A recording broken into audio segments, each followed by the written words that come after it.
It's the internet. You're busy. Let's do this. Welcome to the Game S Decides podcast. This is the podcast where we decide everything about the world of games so you never have to think for yourself. I'm your host, Jeff Grubb, and with me is Mike Minotti. In today's episode, GTA 6 was delayed again.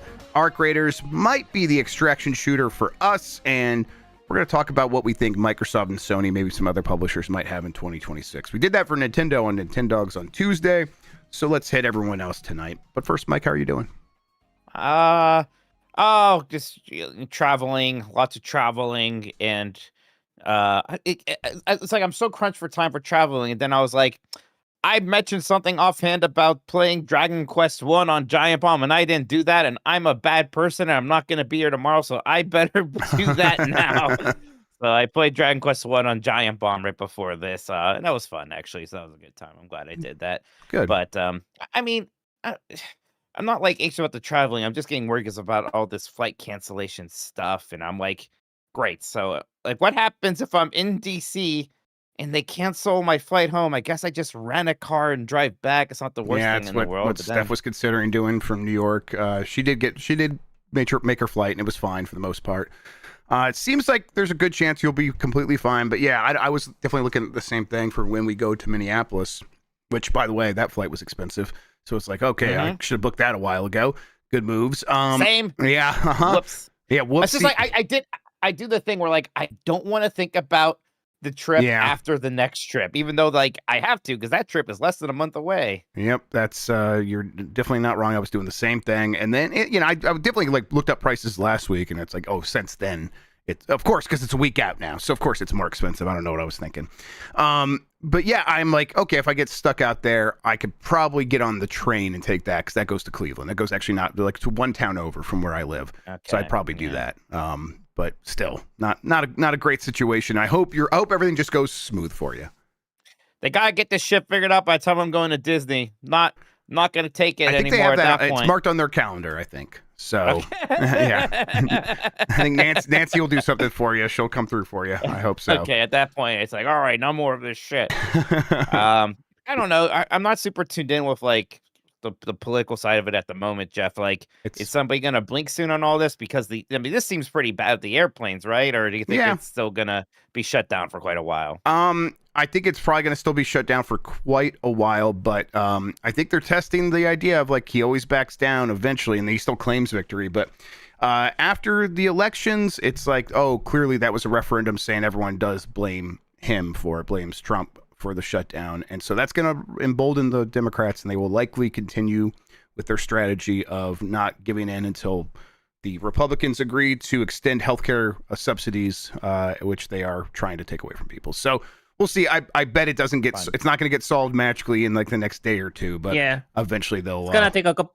Yeah, it's gonna take a couple of weeks, because he likes to pretend that he's on power. Well, he's on power, but he likes to flex on people and then pretend that he won still. So it's gonna take, like, at least a week and a half. Yeah, well, we'll see. I do think it'll get solved here relatively soon, though. Not anytime in the next couple of days.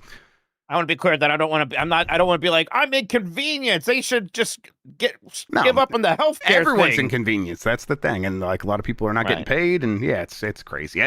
That's like the thing, going to the airport and be like, oh, this person is not getting paid right now. That I'm looking at this person right now who is not getting paid, and they're working their job because they're considered mandatory. And it's, oh boy, that sucks. That's not good. All right, you want to just hop into it? I'll do the credits here. Give us a good rating wherever you are listening. Hit that like button on YouTube, please. It helps people find the show. If you want to ask a question, you can drop a super chat during the show on YouTube, but we'll get to all those before the end of the program. Thanks to Carlos Ain, who is Insane in the Rain Music on YouTube, for the use of our theme songs. For now, we think. Spotify was getting weird about that, but we'll see. We are on Spotify, Apple Podcast, and wherever pods are caught. I would prefer you use anything other than Spotify, but whatever, it's your choice. Thank you to the mods. Thank you to Christian for producing. And you can get more from Mike and me and support us by going to patreon.com/GameMess. That gets you access to our Discord server, participation in Q&A sessions, and our Game Club discussions, early access to new episodes of shows like Columbros, and of course, all of our shows ad-free. That's patreon.com/GameMess, where you can get a yearly sub at a discounted rate. There's also the Twitch stuff. You go to Twitch, any of our Twitch channels, become a member. you are able to get the benefits as well. All right, big topics. Grand Theft Auto 6 delayed to November 19th, 2026. Yeah, this felt like this was going to happen. It was like in the air there for me for a minute. Although, God, are they doing this to distract from the fact that they were union busting? Like, did they announce this? Oh man. Yeah, I don't know. Okay, yeah. Why don't you go on the news a little bit longer, I guess. But yeah. So the other half of that is Grand Theft Auto developer Rockstar fired 30 to 40 people in the last week for what they say is sharing privileged information, and they called it gross misconduct. And apparently, the place where they were sharing this information was a private union Discord server where the people were discussing unionizing, and they were maybe discussing stuff related to work in this union channel, but that's not an approved Slack channel, I guess. So that is the excuse Rockstar came up with. The independent workers of, or something like that, IWGB, a Great Britain union group, spoke out on this and said it's like one of the most blatant examples of union busting in the history of the video game industry. Rockstar does deny that, but it seems like they fired people for being in this union Discord. Meanwhile, they're delaying their big game until November, and again, like that just felt like it was going to happen. yeah, I mean, it's funny because like before it got delayed at all, it's like I don't know if Grand Theft Auto will get delayed. Then once that one delay happened, it's like, oh boy, now we're off to the races on that thing. That's their like, history. You know, yeah.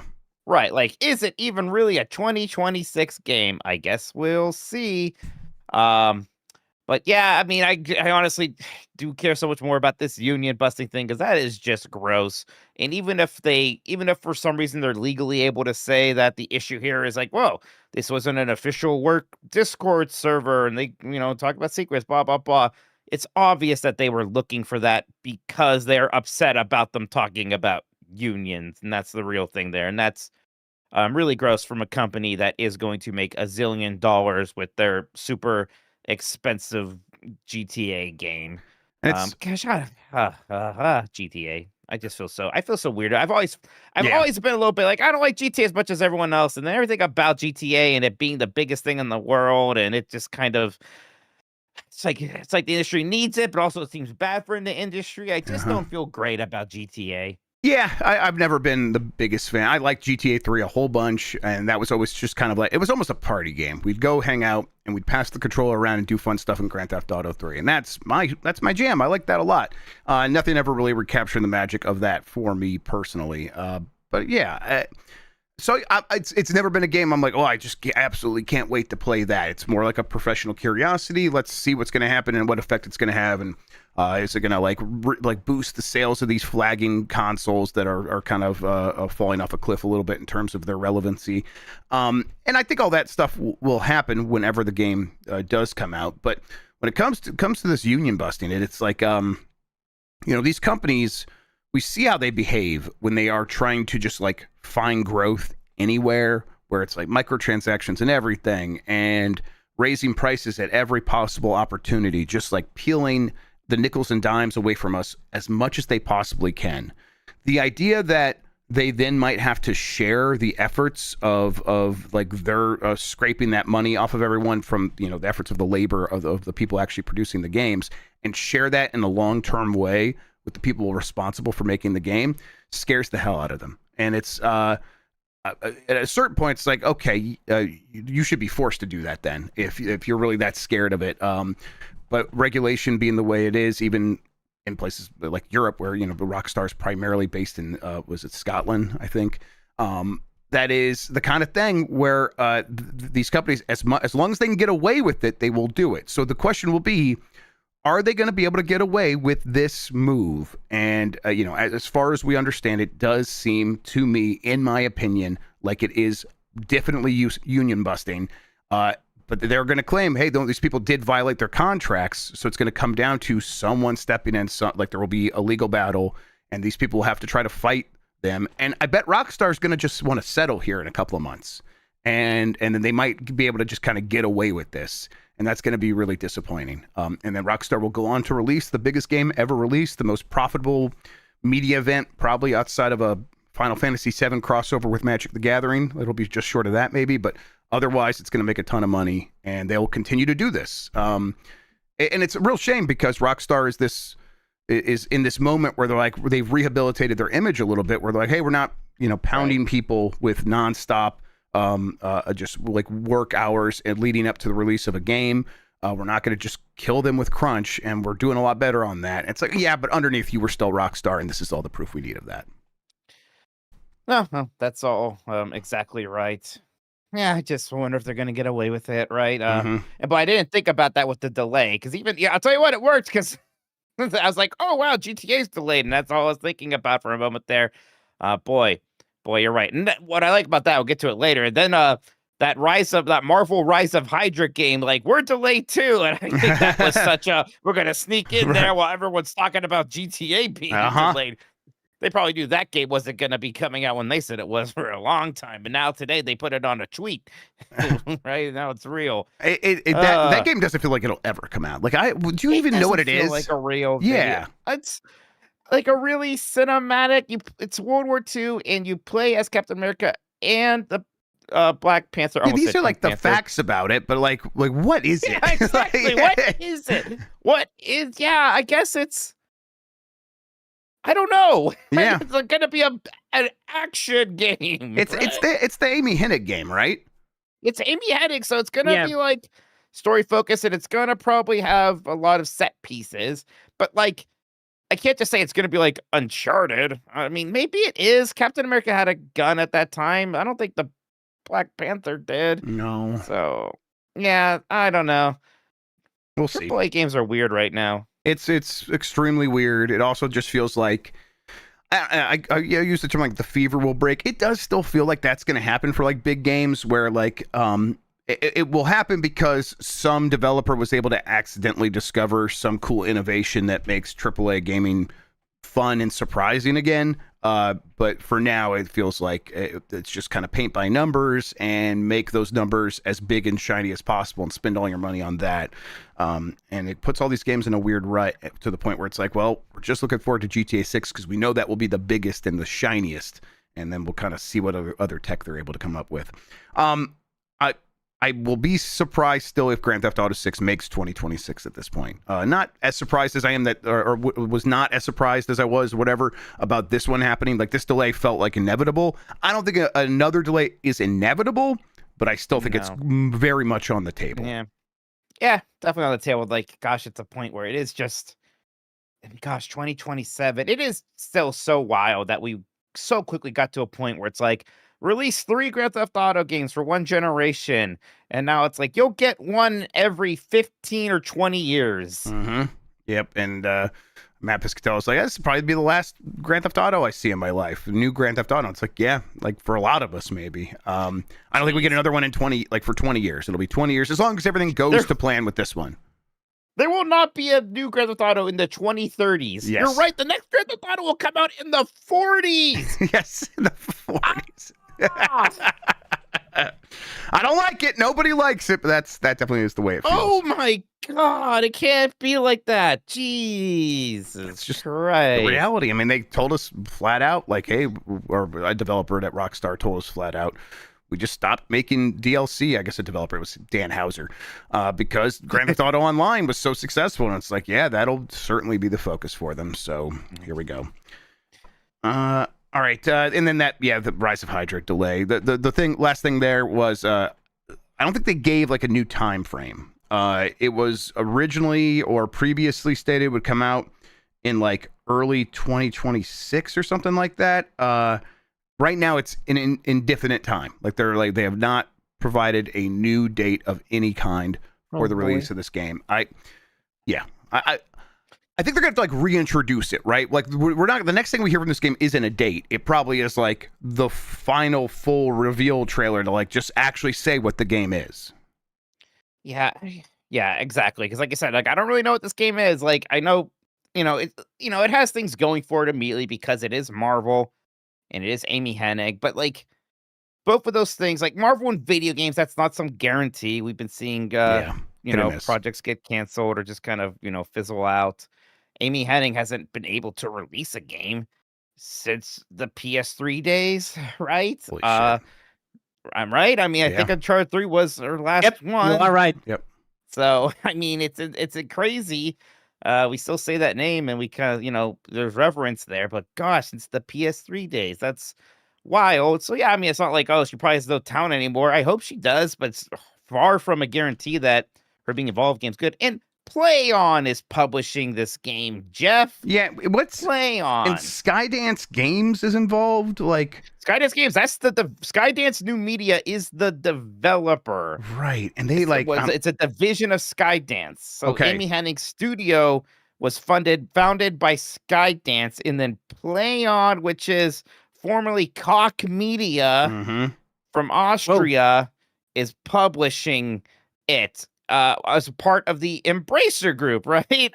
So yeah, it's just so much about this that is like, boy, I'll believe this game actually comes out when I'm playing it. Yeah, it just seems like it's got so much going against it just from circumstance. Yeah, I'm like trying to find like this Skydance Games' this other projects. It's all the stars here, Mike. The Walking Dead, Saints and Sinners, Retribution, of course. That's probably their biggest game, and then Behemoth.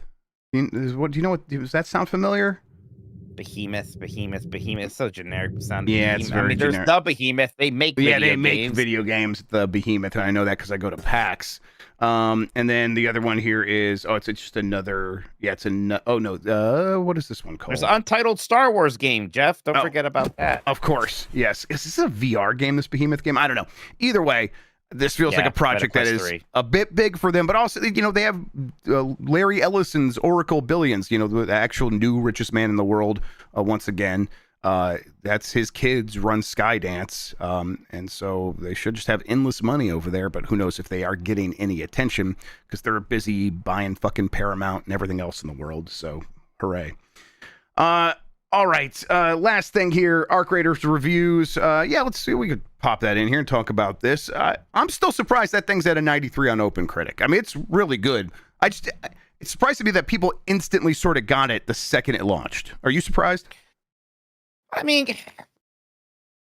it's just pretty rare when you see one of these kind of live service things do that well with reviews, right? Like what are Fortnite's reviews? Right. That's a fun exercise. I'm going to go on OpenCritic and type in Fortnite. Let me guess. I'm going to say, because most of those reviews had to have happened, but I'm sure it had a lot of reviews since then. I'm going to say it has an 80. Here's it's really weird because it's Fortnite Battle Royale. That's what you look up. It has an 84 based off of 17 reviews.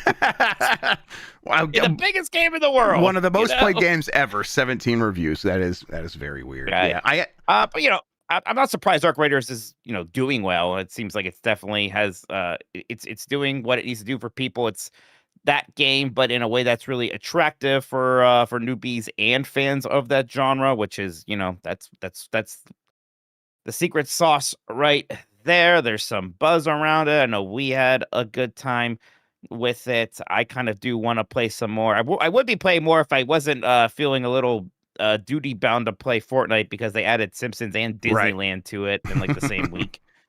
Yep, they put out the Siren song specifically for you, and they got you. They were able to get you in there and fall into their trap.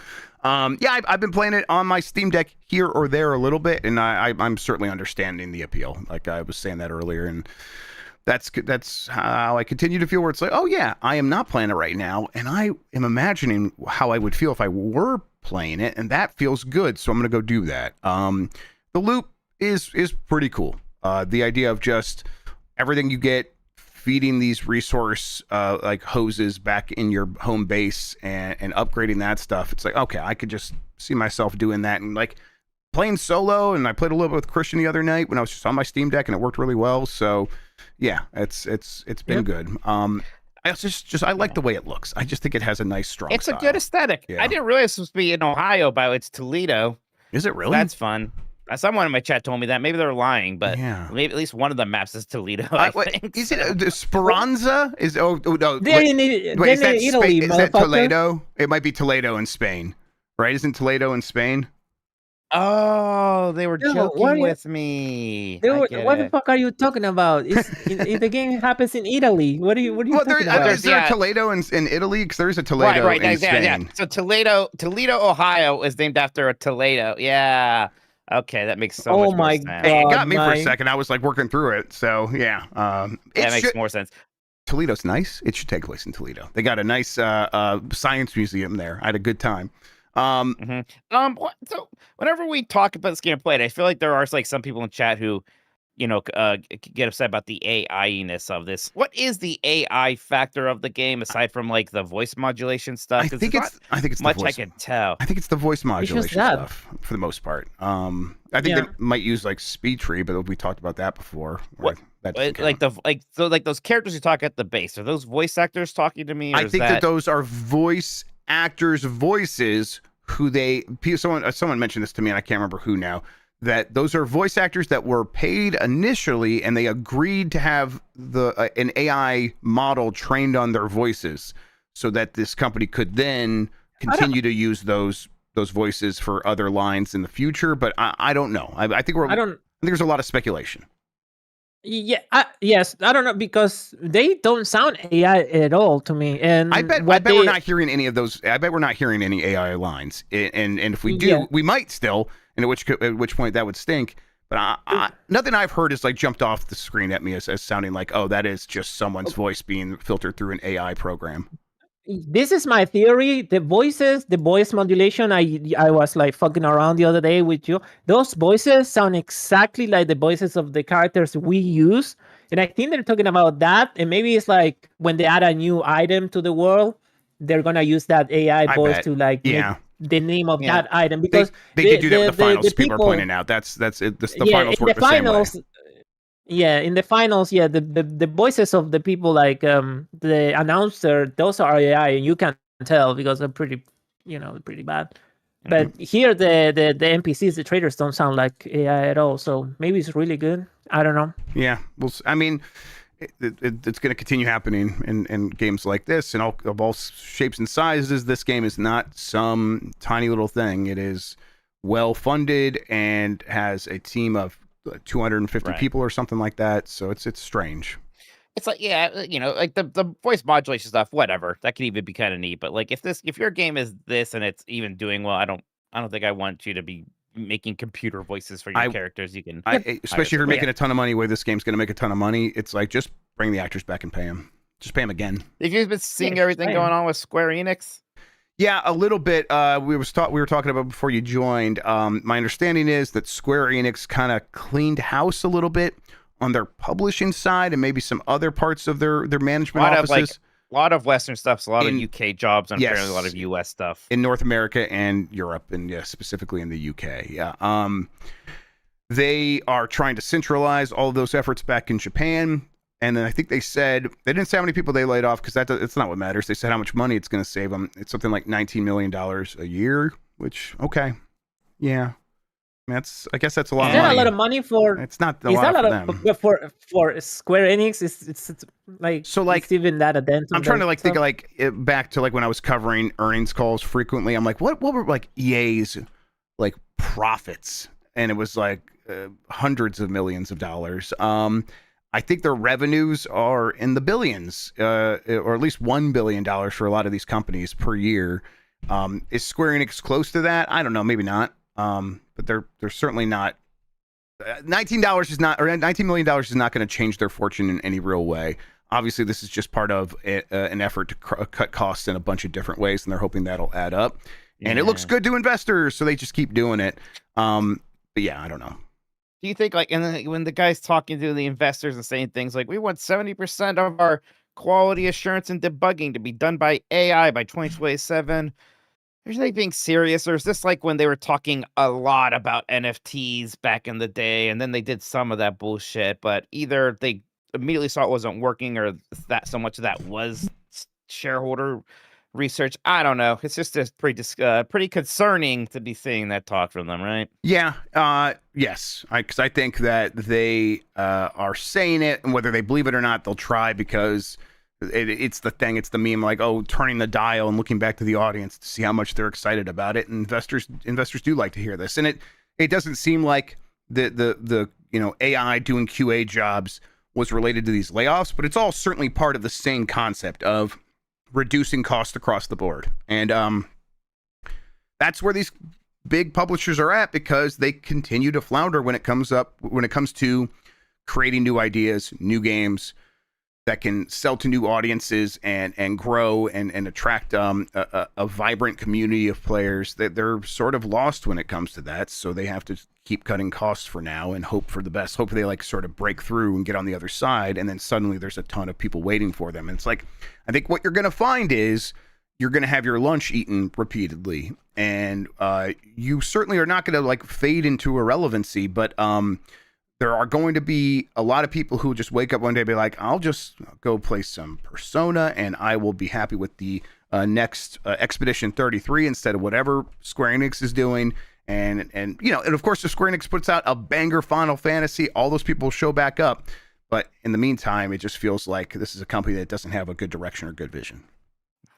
Yeah, and it's so weird they cannot really quite seem to figure it out, and I don't know if they will. They're in an off year because it's been a while since a Final Fantasy 14 expansion. People didn't even like the last one. Final Fantasy 16 Speak was for that. yourself. Dragon Quest 12. Oh my god, Dragon Quest. Wait. Oh god, yeah, it's incredible that you like things like Dawntrail and then don't like Final Fantasy 7 Remake. I'm sorry, we don't have to talk about it, but incredible. Yeah, Dragon Quest 12 doesn't seem like it's anywhere close to coming out still. I don't know. Yeah, when's the last time they like mentioned it? Have they like even done like a real? It's been a while. Yeah. It's been a while since and the last time they mentioned it, I mean, it was very much like when the way they're kind of talking about Final Fantasy 12, like we're gonna streamline this. Mm-hmm. I wonder if they're still streamlining it. But boy, the Final Fantasy crowd didn't want that. The Dragon Quest crowd definitely doesn't want that. They just want their Dragon Quest to be Dragon Quest. They want, there's people who just want their games to not change that much. Maybe make them look prettier, sure. But if they try to make like an action RPG and call that Dragon Quest 12, oh boy. All right. I think that's going to do it for the big stories of the week. I'm sure there's other things we can talk about, but we'll turn to our super chats for that. So we'll go to break, come back. Michael read some super chats. We'll talk about what you guys want to talk about right after this. All right. We're back. It's Decides, and it's time for super chats. Mike Minotti, please take it away. Nathan Maloney says, with the news of Miss Piggy's movie coming soon, what is your dream Muppets game?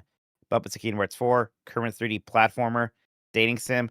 I always, whenever I like try to realistically think about the Muppets and Kingdom Hearts, I'm like, I don't think they're going to do a Muppets World, but they have like Disney characters as summons in that game. And I'm like, give me a Great Gonzo summon. Like he just comes in the battlefield being shot out of a cannon and he just, I don't know, does something wacky the entire time. He just looks like it's just Gonzo. I would eat that up like crazy. Otherwise, like, for like a game, honestly, give me a WarioWare like, but it's just all Muppety instead. Oh, that's fun. That's good. I was thinking Lego City Undercover, but Muppets. Like, just give me there you go. Give me a GTA based clone where it's just fun sandboxy stuff, but we're just walking through various Muppet references and. It could be like an actual city in some ways because the Muppets exist in the real world, but then they can there could be a part of town that's Sesame Street and you go visit those Muppets over there. I don't know. That could be fun. Paradigm Dream in chat said Spore, but it's Muppets. Like something that actually was like make your own Muppets. Yeah, that's a good idea. Even like make little bits with them or something, right? Like the old cartoon studio. Yeah. That'd be kind of neat. I'd enjoy it. Drum Kid 92 says, Grubb, if you didn't have kids, what would be in their bedrooms instead? Mike, if you had a kid, what room would you have to give up? You go ahead, Jeff. Yeah, so I think one would probably just be like a reading room or like basically a den. And then, I don't know. I don't need another room really for anything. I got my, the basement down here. Half of it is my office, so I'm pretty much well set up. But I suppose I might make it like a, Mike, when we were at Cleveland Gaming Expo and one of those rooms was set, like all those like places that were set up like retro rooms or looked like a Pizza Hut. Yeah. Maybe I'd do something like that. Den. Yeah. You'd have a den. Yeah, I'd have like an old den. I would like the 1980s grandmother's basement in one of my rooms. A lot of wood paneling and wood paneling a lot everywhere. Of beiges. Yes. Yeah. I'll go cover my everywhere. children in wood paneling right now. Let's go do it. There you go. Yeah. Do it, you coward. Do it, you son of a bitch. I mean, the only room I have that I could that's like not my bedroom or a kitchen or a living room is this room, the office. So I guess be that I would just shove my computer into my bedroom somewhere, right? I would just do that. But yeah, if like for some reason I suddenly had kids, I think I would have to move, right? Right, you need a new place. Yep. Screaming Mantis says, Mike, I cooked burnt ends for dinner. It wasn't authentic since I used an oven to cook rather than a smoker, but the ends justify the leans. Oh, what a terrible joke. Wow. I like the way you said oven with that much disgust in your voice. It was good. Whatever. It's fine. Just won't get the delicious smoky flavor. Of course not. Yeah. But yeah, it's good. God, burnt ends do sound pretty good. Mikey O'Leary says, snuck into the upcoming and sold out Walt Disney World 5K in January by joining the World Wildlife Fund team. Hit me up if you'd like to donate to Helping Animals. All right. There you go. That sounds fun. That's cool. January. It's funny how like every time I see World Wildlife Fund, I'm still like, those are the people who made WWE change their name. Yeah, back then. That's what I think too. Yeah, I mean, I'm like, hey, you go World Wildlife Fund, you seem better than the WWF, but still, it's weird. I'm so used to WWF. Yeah, that's one of those things where it's like, I'll never get used to WWE, and then it's like, I guess you can get used to anything. You can get used to anything. I got used to the Wii. I'll get used to anything. Yeah. I was like, actually, it's fine. Yep, we'll be okay. What's in a name? Tony Morales says we're finally going to get the gamer rep too. Crying emoji. He'll get it before Kingdom Hearts Final Mix. He came up with that Gilligan's song in like a day. Not even. You were just like, you kind of like just sat down and if he puts his mind to it, it'll be done in no time at all. So it's literally just a time issue. Yep. Jazz in chat. Hey, Jazz. They delayed the game, meaning Grand Theft Auto 6, to avoid the WoW expansion. Of course. Yeah, when is Midnight coming out? So I guess it's that. I think I just read that. You also saw that they're like, look, we would tell you if we were going to release this game on console. We're not doing that. Yeah. No, they're not doing it. I mean, it's also big. We would tell you. Like, I mean, you would tell us eventually. Yeah, right. At some point, it would be a secret. Right. Obviously. So I don't know what you're talking about there. They're doing a BlizzCon again too. I do miss BlizzCon. Was so fun back when I would go. I don't know if it's gonna be the same, but there's a part of me that maybe wants to look into going to BlizzCon. The beta for Midnight is in November. I guess it doesn't have an exact release date yet, just early 2026. I want to check out Midnight when it comes out. I'm in the mood for a little World of Warcrafting, and yes, I'm not surprised there's not a console version of World of Warcraft. Although apparently there are some pretty good mods for that sort of thing. Yeah, that's what everyone in chat was saying. It's like, I believe you. I'm sure people have like spent the time to figure out what that would look like. Right. It can quote unquote be done, although I wonder, like, are the people with the mods, are they doing like the raids? I'm sure some of them are. Yeah. For sure. But yeah. Yep. Next up is Jason Fulton. Which comes out first, Wind Waker, Twilight Princess on Switch 2, or GTA 6? Remember, next year's the 40th anniversary of Zelda. Yes, there's a part where like they might both come out around the same time, maybe, actually. That's likely. Yeah, that could happen. If they if they were to take the 40th anniversary really seriously, what do you think that would look like? Because it's like the 40th anniversary of The Legend of Zelda. Do they do a remake of The Legend of Zelda or something like that? Or do they just re-release some later game and be like, hey, this is how we're celebrating? They have not remade an 8-bit or a 16-bit. I guess they remade Mario RPG not too long ago, huh? Yeah. But they didn't really make that game. It was a Square game. There was that Ampere Research person who was like, these companies like Nintendo are leaving tons of money on the table because a remake of The Legend of Zelda: Link to the Past would make buco bucks. And it's like, yeah, I'm sure Nintendo is well aware of that, and I do wonder like what their conversations are around that sort of thing of like, when do we go back and start remaking these older games, or maybe they have some sort of like generalized stance against it, where they're like, no, we're Nintendo, we do new and wonderful games and don't have to go back to the well like that. I don't know.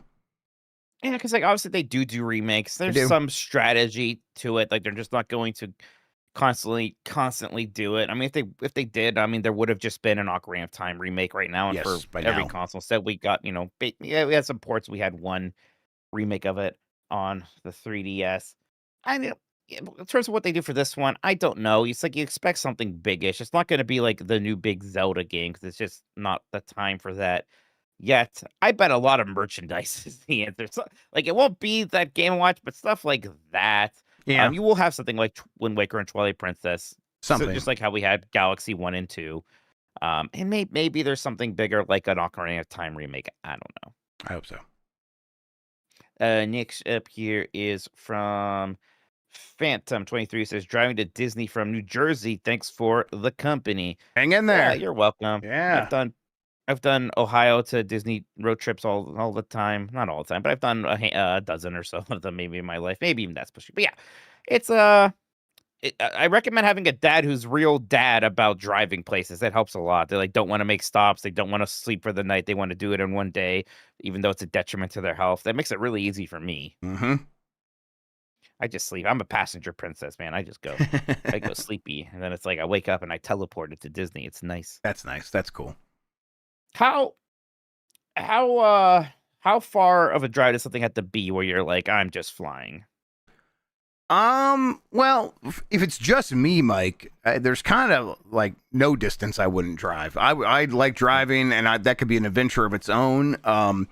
But like if we're talking about, okay, there's other mitigating factors, like, hey, I have to get back home or I have other responsibilities. Then it's like, okay, I was looking at like, what if I drive out to Minneapolis so I don't have to worry about the flying and stuff like that? But if I fly, it's like an hour in the air. It's so fast. It's kind of pointless to do it. So it's like, yeah, I think around 6 hours is where I'm really like, okay, that's probably on the border of I am now wasting my time and probably some other people's time by not just flying. Because I got a point, like 5 hours, even if it's a 1 hour flight. It's like, well, by the time I do everything, I'm like going there and getting there early and all this stuff. It's like basically the same amount of time. Yep, it's close.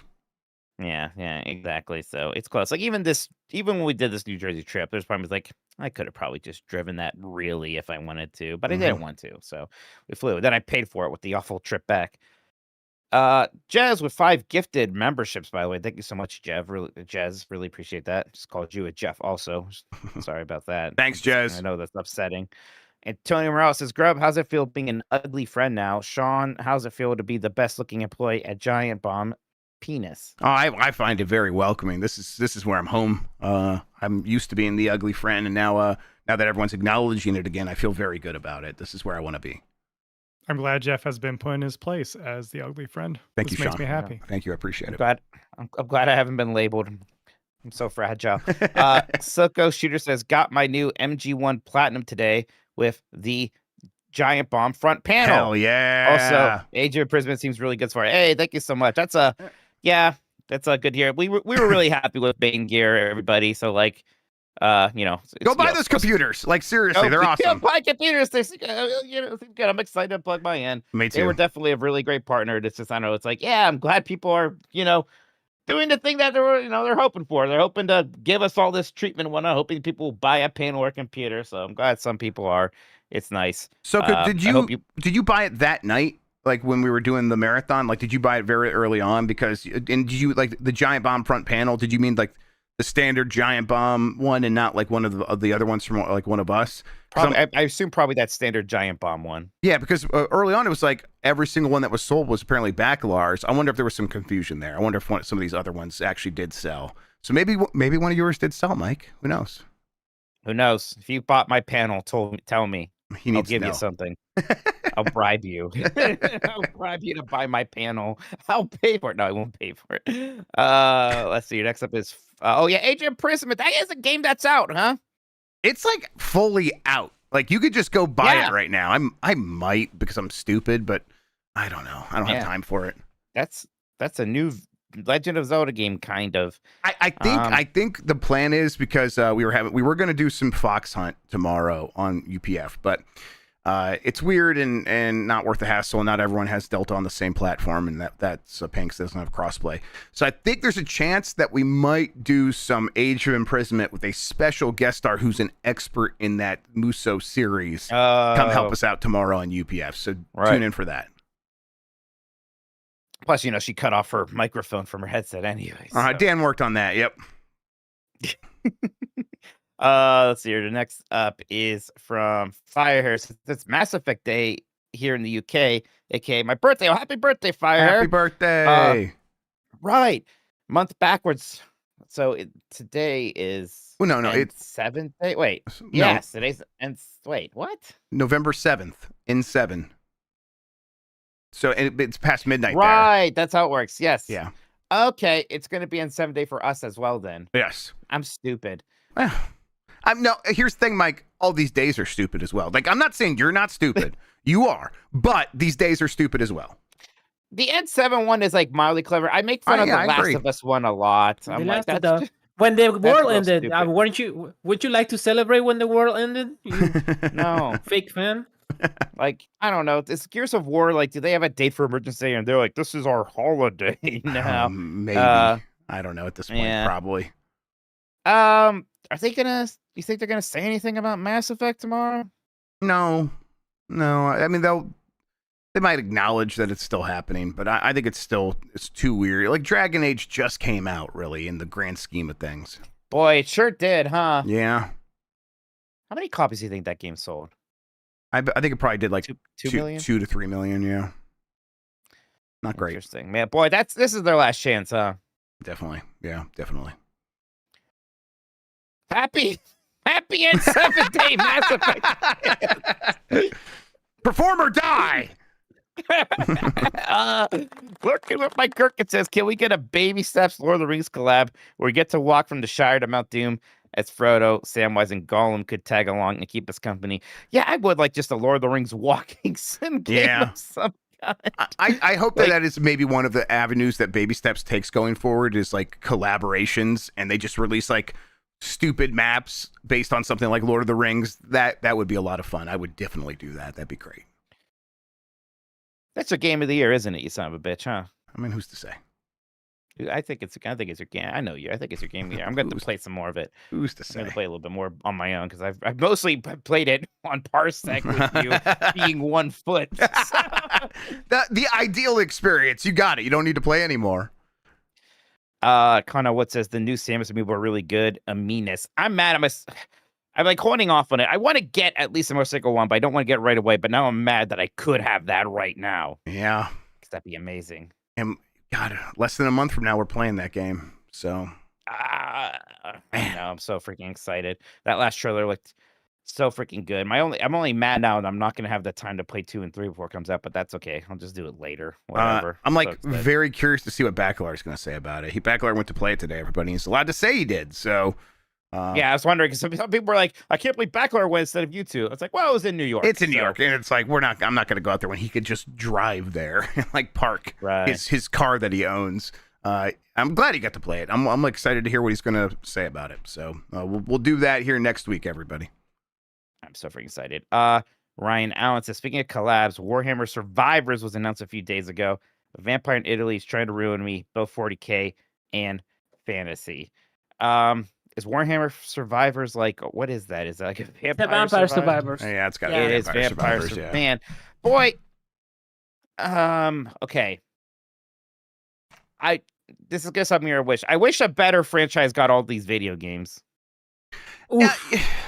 Yeah, I think. Okay, maybe not better. I guess one that I cared about. One you like more. One that I like. Because I feel that way. Warhammer gets a million better video games than Lord of the Rings. I was certainly happier when it was Star Wars getting all these weird bullshit games back in the early 2000s. That was better for me. I definitely look at this and I'm like, I wish that all these other franchises would just take this Warhammer model and do the exact same thing. But at least Warhammer gets it. That's fine. Some of those games are fun. I enjoy them. Bro, they're good. They're good games. Just make your IP more popular and make it so people like it, and then you get all this shit. It's impossible now, Christian. It's never happening again. It'll never be popular again. All right, that does it for the super chats. Looks like we are caught up for now. But if you still want to send in a super chat, everybody, we will read it before the end of the show. Thank you so much. But don't come at me, Warhammer fans. You know me. It's just a little. It's a little gloomy and cynically for Mikey's. He's just a little guy, everybody. Don't go. Don't Just go a little after guy. Mikey. Nobody smiles, and no one's happy. That's definitely true. Yeah. So why y'all just stop? Honestly, if someone smiled in Warhammer, I'd be terrified of them. That'd be scary. Yep. You don't want What? that kind of people around you. Man. Why are you all doing this? But, for the Emperor, something I think. For the Emperor, for the God Emperor. The God Yes, Emperor. There was a time in place. So you don't understand, yeah, Mike, because another your stuff. Emperor is not a god, and your god isn't an emperor. But if he was God Emperor, then But I he'd be- know. I do know what an emperor and empires are, though. I'm impressed. Good job. Your God Yeah. doesn't consume 100 of people every day to stay alive. My god, it consumes 100 nuggets in less than 24-hour period. Yeah. Oh, God. Man. Praise Jan. All right. I don't know if I should have a depressed God. I don't know, man. I The think I have Nugget bad Emperor news for you. as well. All right, I keep looking at this headline of like Take-Two CEO is highly confident on the new GTA 6 release date, and I'm pretty sure he said that last time too. Like, Yeah, what is it? Well, sure, whatever. yeah, what's he gonna say? No, we're still lying. Yeah, whatever. Yeah, that's not what he's gonna say. All right, that's gonna do it for the super chats. Plenty more show to come, but we're gonna take another break. Get set up to talk about our topic this week, which is, hey, what do we think of Microsoft? What do we think Sony? What do we think Electronic Arts and others are gonna have in 2026? We'll do that right after this. Hello, everybody. We're calm and collected here, and we're ready to do more Game S Decides. Okay, Mike, hey, we talked about Nintendo and 2026 on Nintendogs on Tuesday. Let's kind of throw in the rest of the industry right now and kind of what we think they're going to do next year. It's November. We can start having conversations like what's going to happen in 2026 now, because we're at the end of the goddamn year. Yeah, I mean, I remember having these conversations last year, and it was a lot of mostly talking about Metroid Prime 4 Yeah. and Monster Hunter, and I think I was like, I think that Expedition 33 looks surprisingly good. I hope that's neat. Yep. Sometimes dreams do come true. It works out. So let's see if we could spot this year's Expedition or next year's Expedition 33. Okay, so just like, some other ones that might have some overlap, like From Software is going to have the Dusk Bloods. We talked about that a little bit on Nintendogs. I'm very, very interested to see what the Nintendo exclusive FromSoft game is going to be like. Yeah, because they were just not doing very well putting Elden Ring on there. Now this might be an easier task in a lot of ways. If they're it's a game building they it can for make for but the still. Switch too. Yeah, But it's still, FromSoft. I don't know. I thought that From Software fan base was going to reject the Night Ring because it was just so. What is this multiplayer battle royale thing? Like, is this what people want? And then they all ate that up.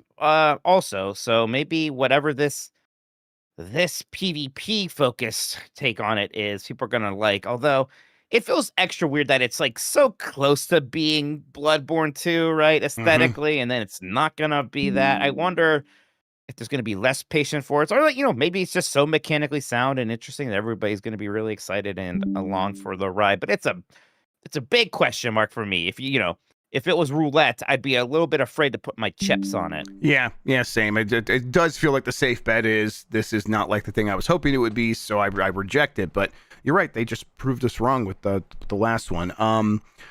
Yeah, like I said, I'm curious, and I just want to see like what is the solo experience like? Like, is it going to be like a long? I mean, is it a little bit of like an extraction shooter? I don't know. I kind of don't know what to expect. I think it could be like you go in there trying to get resources, and then at the end you might end up fighting someone as you all are funneled toward the same thing. I don't know. We'll see. Okay, so that was the one like crossover from Tuesday's episode that I wanted to go over before we got into some other stuff.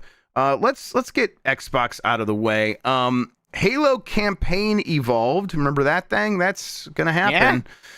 That's like one of their big games, and then I think Fable better come out next year, right? Like, it can't go another year without Fable. I right? mean, it feels a little bit like it comes out next year or it don't come out. Yeah, right. It does feel that way. Yeah.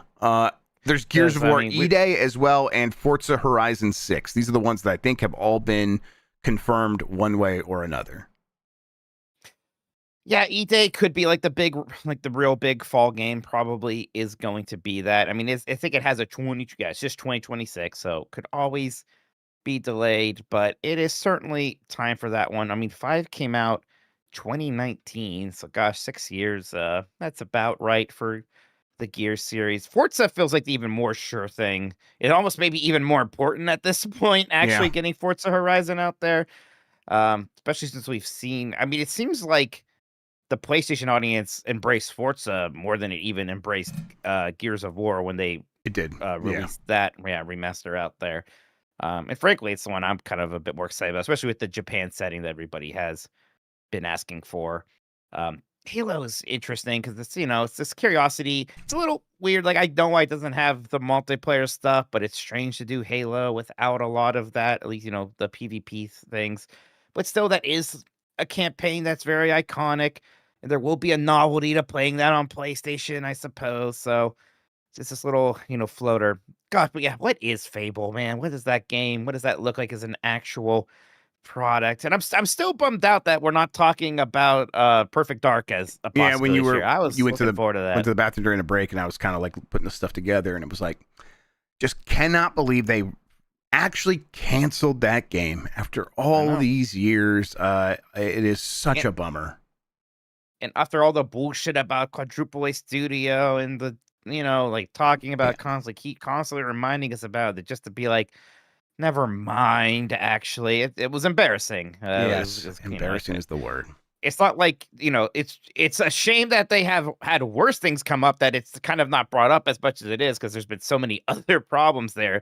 But it was one of them. It's one of the just kind of signs of the Xbox transition / end times that we are a part of right now. But it's like, they're doing so much to kind of just catch up on games that have been announced forever ago and then just kind of give new entries to big series. Do you really think there's room for anything new or surprising? There's that Clockwork Revolution. Clockwork Revolution. Yeah, there's a strong chance that's out next year because that is from, can't remember which studio is doing that. That is in Exile? Exile. Is it in Exile? Okay. So that's one where it's like they've never made a game like that before. And so it's like, okay, that doesn't mean they can't handle it. That's a very talented studio that's made some really good games, but it also could be the kind of thing where it keeps getting delayed or something like that. Right, because it doesn't have a release date. It's not like it's even set for 2026. Right. But this was like that last Xbox showcase where it was called. This was like one's like, wow, that looks pretty impressive and kind of more exciting than I thought. So, could be something there. What about the Bethesda side of Xbox? Yeah. So I mean, do we hear anything about the Elder Scrolls 6 next year? Like, even just hear about it. I feel like we are gonna hear about I think so it too. finally, right? I don't think it comes out next year. No. Which is a little wild for a game that was announced what feels like 30 years ago or whatever when they showed that thing off for the first time. But like I bet we'll like get the subtitle, we'll know where it takes place, stuff like that at least. But that's gonna be it. And even like Fallout, also in a weird place, unless like they're really fast tracking a Fallout remake somewhere, what they did with Oblivion. But it's not like we're gonna get a new Fallout game next year. That would probably, they would probably do that to Fallout 3, right? Because they had Oblivion, and then Fallout 3 came out right after Oblivion, not right after, obviously. But 3 makes sense. It could be New Vegas, but probably 3. Yeah, they just released that anniversary edition of New Vegas that isn't like any updates to the game or anything like that. It's just it has mods from fans in it. I think like Avowed will probably get DLC. Doom: The Dark Ages, I wonder if that gets DLC. I don't know. I was talking about that when I was playing when I was doing my Drag Quest thing. Like, boy, that game kind of came and went, huh? Yeah. I think it missed the mark. I think they needed to sort of respect the duology meta right now of you Yeah. can do 2 and then you got to really change things up. And it's like, I think they thought they were changing things up in some ways, but at the end, it's like at its heart, that's still one of those Doom games, the 2016 Doom sequel. Right. So yeah, I think they'll have to kind of go back to the drawing board or give it some time to breathe. You know, it has a lot of other options if they wanted to like just kind of do what they did to Doom in 2016 to other stuff like Quake. They could do that. Mm-hmm. You know, the weird thing is like Xbox's biggest game next year is going to be whatever the next Call of Duty is, which, Yep. I mean, what is it time for the next Infinity Ward one next year? So it'll be Modern Warfare 16 or whatever. I suppose. I don't even know anymore because what was last year Black Ops 6 and this is Black Ops 7 now. Right, exactly. And then before that, before Black Ops 6, it was Modern Warfare, like 2 Modern Warfares in a row, right? Something like that. Yeah, there was a Vanguard somewhere before. There was a all Vanguard that. somewhere in there. Yeah. I don't know. And there was one just called WW2. Yeah. So I mean, I think, especially, I think right now they are very much in a. We're playing it super safe with Black Ops and Modern Warfare. So yeah, I think it's going to be another Modern Warfare would be my guess. Modern Warfare 4 is supposed to be next year, says Zach Riley. That okay, sure, yeah, that you're right. That'll be the biggest thing they have. Okay, let's see anything else from Microsoft. You know, they're gonna have like 75 Game Pass games. Apparently, they're committed to 75 plus Game Pass day one releases. So there will be a chance for, because Expedition 33 was one of those games this year. Yeah, there will be a chance for something like that to pop off. Although, I'll say, okay, so I did cancel my Game Pass Ultimate, and then the kids wanted to play Goat Simulator 3 and I have it set up on the Xbox. That's where they've been playing, and it was $25, and I was definitely like, should I just $30 and I get all this other stuff? I didn't. I ended up buying the game. But it's like at some point they're gonna like want to play online or with like their cousins or something, and at that point I'll be faced with that decision again. It's like, should I just get the base one here that has the online, or should I go 30? I don't know. $30 is still somehow in my realm of possibility. I've not done it. I have not gone back, but I can see why they're doing it, because it's like I'm still comparing it to one game versus $30, and it's not a good decision because I will forget to cancel and all this stuff. But yeah, it feels like Xbox should have, like, Game Pass had, in terms of the games that came to it, it should have been a great year, right? Because they did luck into Expedition 33. They had a ton Silk of stuff. Song. Yeah.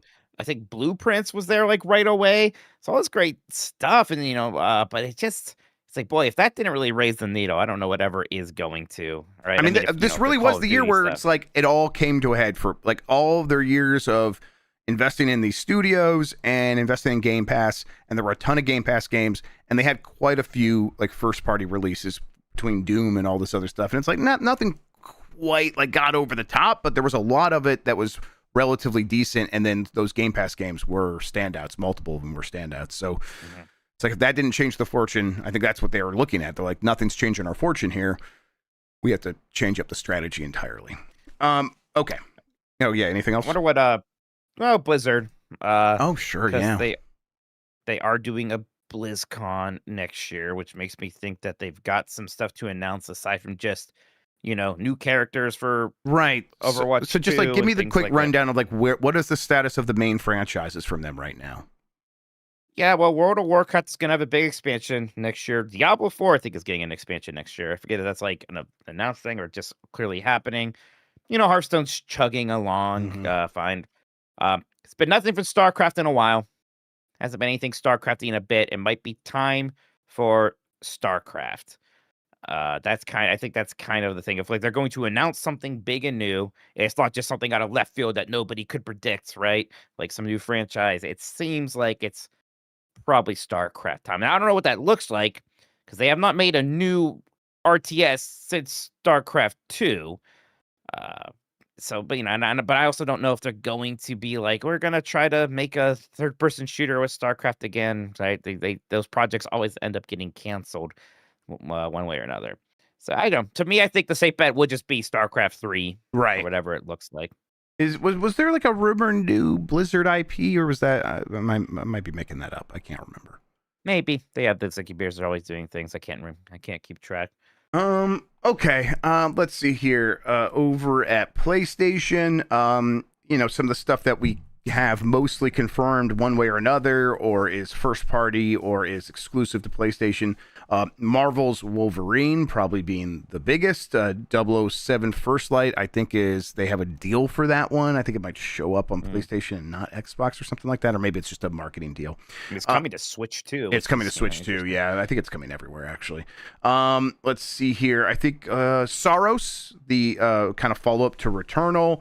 And then, obviously not coming out next year, but does kind of hang over their heads a little bit. Intergalactic, the Heretic Prophet. I don't think anyone's expecting that before 2027. So, no, I don't think so. There could be Ghost of Yotei DLC. There could be Death Stranding 2 DLC. And then beyond that, it's like, I don't know. Maybe they do something new with Gran Turismo. These are the ones I kind of jotted down pretty quickly. Marvel's Wolverine. I mean, the way Sony's been going right now, if they have Wolverine and Saros and like one other thing, that seems to like do the trick for them, and they're happy to sort of like let that be their first party release schedule for the year. Right. So they're such a big beneficiary of third party games right now of that ilk. Right. So they're not. It's not like they're PlayStation 5 exclusives, but they almost may as well be at a certain point. There's that. Yeah. Good point, Jason. Thank you. That God of War Metroidvania game. Yeah, that got delayed from this year till next year. Yeah. So we probably hear about that at their like first major state of play of the year or something like that. Yeah. So that'll happen. Yeah. Between that and those two other games, Saros and Wolverine. Yeah. And Marvel Tokon is them. That's right. That's the one I was like really trying to think of. Yeah. That'll be cool actually. That's a cool lineup for 2026 when you kind of put those four together. Yeah, it's a marathon. Yeah, but marathons. Fair Games. Yeah, fair games. Yeah, I bet Fair Games doesn't come out, but Marathon does. But that's like third party. But I guess that's a first party game from them. I said third party. It'll be everywhere. They own that studio. Yep. Yeah. So I think it's definitely.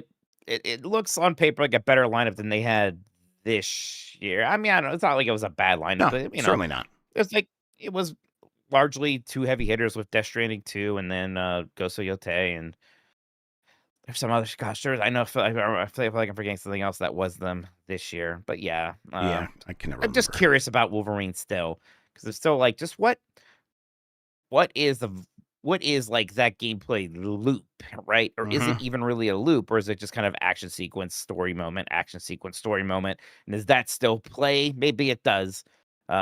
Just so much of what makes Spider-Man work is traversal stuff.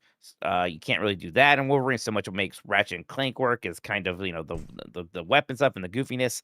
Can't really do that in Wolverine. So it's like they're gonna have to pull upon a very different skill set at Insomniac for Wolverine, and they could certainly do it, but I'm curious to see what that looks like.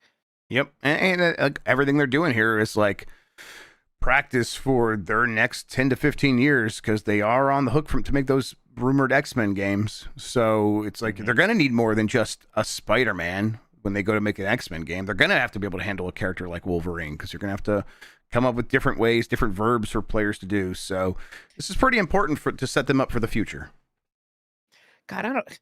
It's like I keep trying to think what that X-Men game can look like, and all I can keep going back to is that Avengers game. Because you kind of have to make a sort of simple, again, loop of a game to accommodate like 10 different characters that all play wildly differently from each other, right? Gosh, I'm glad I don't have to make an X-Men game as a 3D AAA game in the year 2026 or whatever. That sounds like a nightmare. Sounds like a nightmare. It's exactly what I was going to say. Yep, I do not want that job for sure. Okay, yeah, and then I bet Saros is going to be very good. I liked Returnal. I bet they will make Saros just like really like it'll learn a lot from Hades. It'll learn a lot from everything else in that genre, and because the first one did so well and was such a standout in a lot of people's minds and in Sony's minds, I think they will get a lot of resources and be able to make that game pop off the screen. So looking forward to that. Is Neo 3 a PlayStation kind of deal from Team Ninja? I think they were. I think they are like exclusive for a while. Okay. Well, that's something. Hey, what about Media Molecule? Yeah, I don't Astro know. Ball went and killed everybody there. Yeah. Boy, like they haven't done anything since Dreams, really, and they're not like shuttered or anything. They are still a PlayStation studio. Yeah, well, I wonder if they've been quietly working on something that will pop up here in the next couple of years, and I guess that could happen next year. Too soon to hear about Blue Point, who again hasn't released a game since Demon's Souls, but they were making something else and it got canceled. So Yeah, they were working it's not on. like they're close to doing something. Was it were they the ones working on the live service God of War spinoff? Yeah. God, what Cool a terrible idea. Yeah. I don't know if it's too soon, because I would hope that even while they were doing that, there was still like a team at Blue Point that was working on like the next big remake or something. But maybe not. So in that case, it would be too soon. I hope we hear from that studio sooner rather than later, though. You think Santa Monica announces the Quarry Balrog game? Yeah. I mean, God, how long's it been since God of War Ragnarok? Ragnarok was 2022, and then the one before that was 2018. And in 2018 is like, so you know, those the 2022 game was happening in conjunction with this. They were being developed at the same time. I'm sure this was in early development and has now been in active development for the last 3 years at least, or somewhere around there. God, I don't know. Maybe it is still too soon. Games take too long these days. They sure do. But boy, Polyphony, that's it. Well, they did that, yeah, because Grand Theft Auto 7 was 2022. Gran Turismo, excuse me. Yeah. Yeah, Gran Turismo. They had that My First Gran Turismo thing, whatever the hell that was. Yeah, I don't know. I don't think they make like a new Gran Turismo or anything. If anything, they tease something. There's a possibility that there's like a new Gran Turismo 8. Would it be Gran Turismo 8? Like that could be in the works. It would be the next number. But that doesn't come out next year. No way. Okay. Let's see. So that's Microsoft. That's PlayStation. EA. Like, how many other publishers are there to even talk about at a certain point, Mike? Well, yeah, you have an EA. You got a Take-Two. Got a Capcom. A Square Enix. Konami does stuff now again. Konami does. Nice. Yeah. Okay. Let's do Konami. That Castlevania game better be real and it better come out. I mean, come on. We got 2 Silent Hills. Yeah. But they're good. And they're good. It's not like they're not doing anything with Castlevania, which is a franchise that has somehow only seemed to be more popular than it was when they were making video games of it. Cardi B dressed as Dorota, which apparently is like got a big glow up in one of the anime series. I don't know. It's crazy. Yeah, she's on the latest season of it's a Nocturne, Castlevania Nocturne. Yeah, Nocturne. Yeah. It's really good. I wonder if they just don't know what to do. Like, they don't want to make a Metroidvania. They want to make a 3D thing, but they don't really have the blueprint for that, because all the other attempts at making that either weren't popular at the time, or like, you don't really make games like Lords of Shadow anymore. That is very Xbox 360 coded. So what the heck does? I mean, it's got to be a Soulsborne, right? Because like everyone always says, Soulsborne games are like modern Castlevanias. Close the loop and do it, but it's not like you just pull a team off the shelf and make one of those. A lot of people have been trying to emulate that, and it's taken some teams like, what is Neo? Is that Tecmo? Team Ninja. Team Ninja, that's right. Yeah. It took them like a while to like really get it. Like the first Neo had its fans, and Neo 2 was improved upon that, I believe. And there's people really. Stranger of Paradise, Final Fantasy Origin knocked it out of the park. Exactly. That's the perfect ideal of the franchise, of the genre, of course. So it's like, yeah, but I bet that's the answer there, but then that requires a big investment and a big belief in this. And while Konami is certainly making games again, they're also like working with external partners and stuff like that. And is that what they need to do here in this case? And do they think Castlevania is even worth that squeeze? I hope in this moment they do believe that, because the show is so popular, and they could turn it into something. That'd be cool. And then if we get a 2D Metroidvania, I would be ecstatic. That would be very cool. Yeah. And they already said Bloober's remaking Silent Hill 1 next, right? I don't know if we're going to hear anything about that. Seems a little soon there. It was Megan Thee Stallion. I said Cardi B. Megan Thee Stallion is the actual. Wow. Yeah, I'm Name 100 women, Jeff. I know. Wait, Megan Thee Stallion did it? I was confused for a second. Yeah. Okay, I need to check that out. Yep. What? Remember Silent Hill Townfall? That was like another one of those Silent Hill games announced when they announced a bunch of them. It's the Annapurna Interactive one. What was that? Wait, say what was the name again? Silent Hill Townfall. This is not the like interactive TV show sort of thing, right? No, this hasn't come out yet, apparently. Okay. Yeah, I don't know. Man, I don't know much about what this one's supposed to be. And they did a lot with Silent Hill. I think, and they like were very clear, like we did that because we wanted people to like know that we believe in Silent Hill, and say, all right, fair enough. Jesus Christ, Megan Thee Stallion, what's going on? Yep. Yeah, don't look it up. No, look it up. It's great. Did they? Look it up. Probably not another Metal Gear thing yet. You know, I don't think they're moving. I that mean, fast on Volume Metal Gear. 2 could happen. Volume 2, sure. Yeah, you're right. Volume 2. Getting the Metal Gear Solid 4. Right, and that would be a big deal. In the Peace Walker. That'll be a big deal. Yep. For the people who think that game is still good. EA will have, God, what would they have? Because it's got to be a third Jedi game. Yeah, there's Mass Effect in the third Jedi game. It's too soon for either of those, though, right? So probably. When did Jedi Survivor come out? That was only a couple of years. It was like only a couple of years ago. Jedi Survivor. 2023. That was 2023. Yeah, okay, a couple 2 years ago. Yeah. So then yeah, we're too soon for the third one. That new Sims project that feels like they're going to take a long time with figuring that out. I don't think like they're not hurrying to replace Sims 4 in any way. They're not going to do fucking Dreadwolf or whatever the fuck that game was called DLC. No, but there's going to be a lot of Battlefield 6 stuff from them. Yeah, I think so. I kind of can't think of anything else other than like obviously the sports games. Yeah. But the Belguard. Yeah, Veilguard is what it was called. Thank you. Yes, I like Dreadwolf better. Never mind. I'm just gonna call it that. That's right. What's better? EA's making that Iron Man game, right? Yeah, I guess they're still making that, but we'll see. We'll see about that. Yep. I don't know if that's getting out next year. And the usual sports game.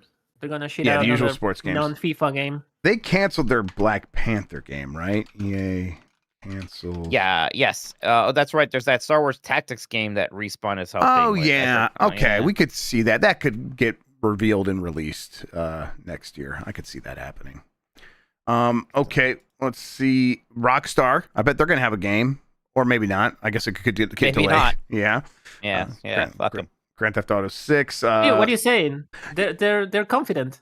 They're very confident. Never more confident. Bill Kuhn, one of those leakers, was saying that they're going to have some sort of announcement tomorrow, Rockstar, as like a result of this, and he's like, he used the recycle symbol, like does it suggest like what it is, and then so people are like trying to like, is it some sort of remaster remake, and then he's like, this is not a hype announcement.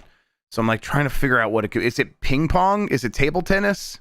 I don't know. It could just oh my god, that would be hype. Actually, I would love table tennis on Switch too. Are you kidding me? Fuck yeah. I mean, Red Dead.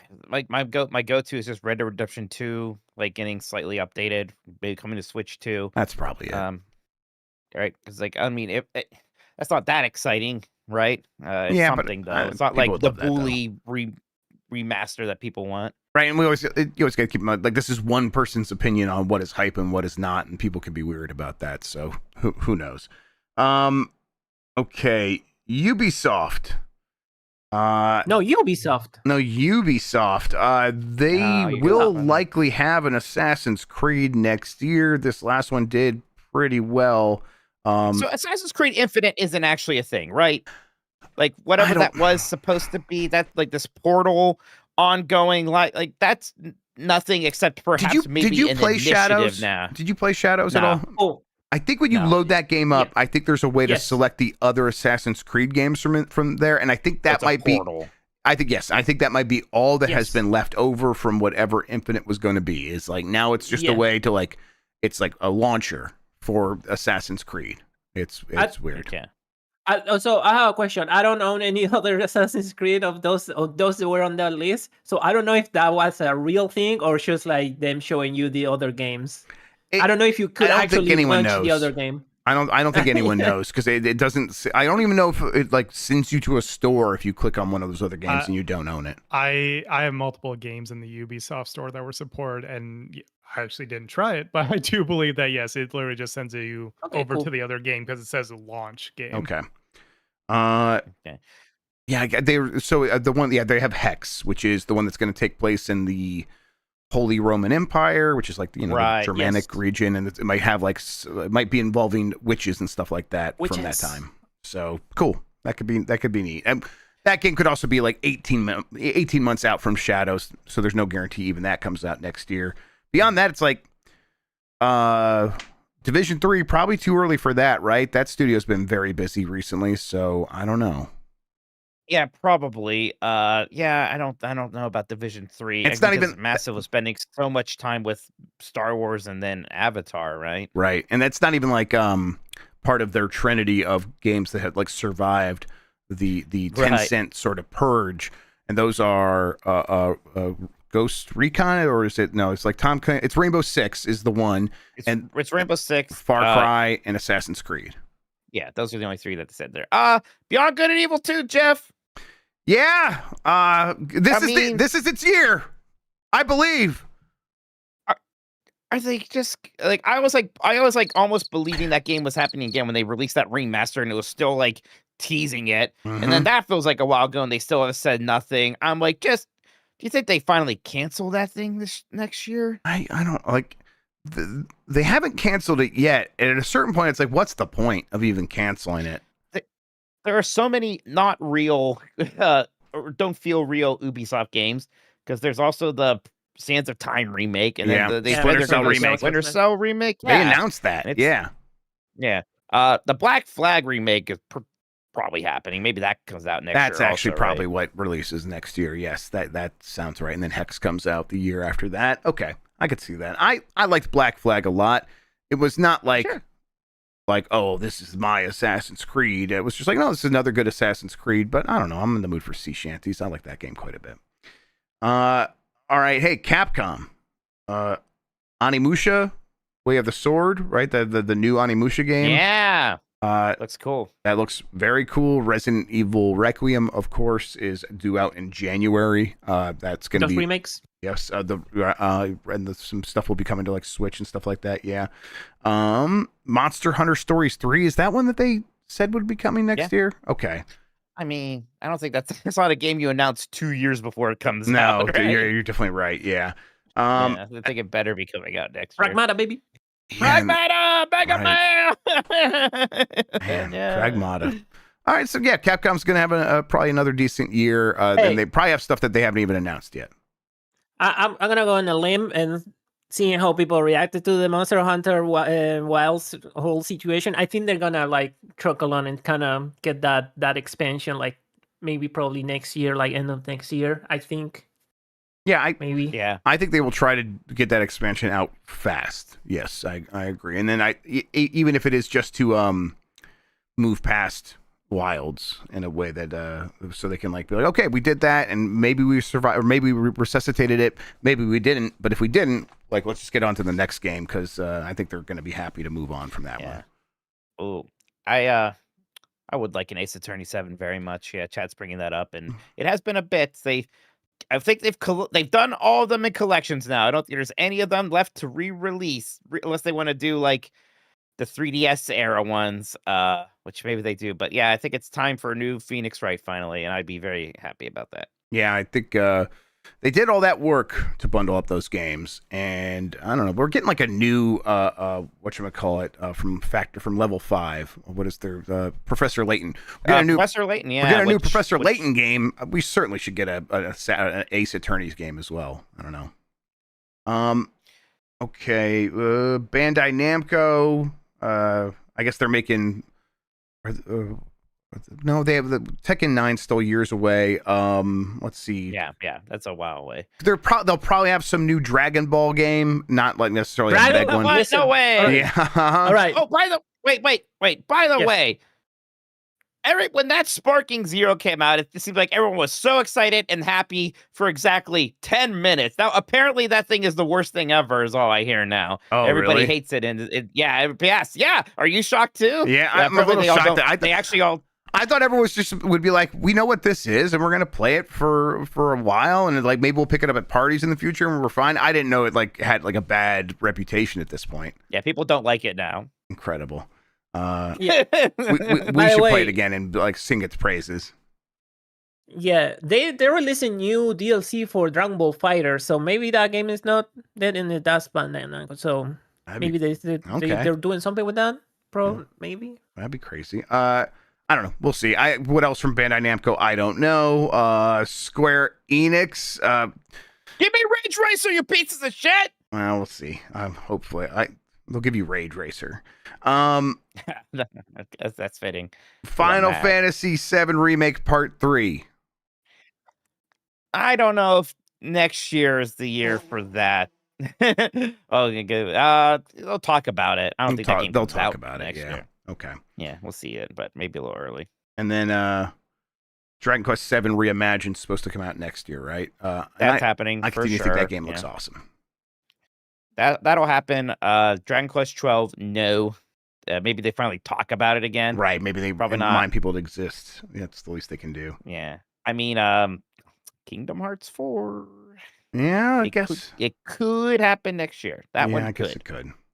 And then Warner Brothers feels like maybe we could get an Injustice, maybe, but I don't know. Maybe too soon for that. Maybe if they had their shit together, it feels like they would have a new Hogwarts Legacy for next year or something, but they don't have their shit together for that. No. Yeah, it's like of things that people could possibly care about here. Like it's too soon for a new Batman game. Pivot for that already. So yeah, maybe Infamous 3 is the best you can hope for there. Yep. Maybe like an. Oh right, Lego Batman. That's right. They showed that off. That's people love that. And people seem to love that stuff. So I didn't realize how much of a fan base those DC Lego games had. People seem crazy for that one. So cool. All right. Cool. I think we kind of covered a bunch of stuff there. If I don't know if people have other ideas, feel free to like write in either in super chats. Did we say Infamous? Did I say Infamous 3? Sorry, everyone. Yeah. Injustice 3. Sorry, my bad. Yeah, when people know what you meant. All right. Cool. Let's take another break. We'll come back. We'll wrap up super chats after we talk about what we've been playing. Right after this.